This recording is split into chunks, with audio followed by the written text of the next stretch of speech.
This is your ultimate guide on how to have an academic comeback in 2025. Coming from a girl who got all 5s and 6s in her GCSE mocks, who came out with all grade 9s.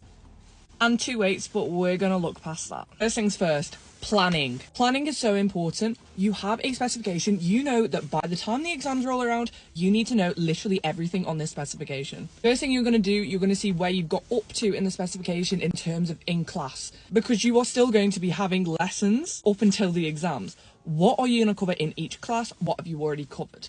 Now, what you're going to cover in the future, don't worry about it just yet. Focus on what you've already done. Do you know all of this content? If you don't, then you need to get relearning. When you come to exam season, revision season, you don't want to be learning things for the first time. You want to be using the time that you have now to go over topics that you did, for example, last year or last month that you didn't fully understand. The way in which you can identify these are a few ways, but my favourites include RAG checklisting, past papers, and honestly just doing exam questions. You need to know what you don't know and use your time now to identify that. Let's use history for example. There are so many topics in GCSE A-level. Do you really remember what you did 3 months ago? Could you regurgitate information? Could you tell me exactly what happened in 1945 in the Cold War?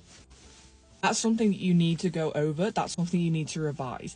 You need to know how to answer the exam questions. So all of this sounds very overwhelming. You've got a lot to do. How do you structure your time? You need to plan your time. You need to be like, right, I know I need to revise what I did in March in year 10 if you're doing GCSEs. So be like, okay, in week 2 of March, I'm going to focus my revision on the Cold War in history. Now, you have started making a revision plan from now up until the exams. This is a time-consuming task, but by planning out your time, you're going to know what you're going to be focusing your revision on each week. This is so helpful because it means that you will have covered all the content by the time the exams come around. Like I said before, you've not actually finished learning things yet. You still have time before the exams. Pay attention in class because this is most people's problems. They don't pay attention in the class and then instead of revising when they get home, they're learning for the first time. Perfect phrase, you are not reviewing, you are viewing. You want to be reviewing, not viewing for the first time.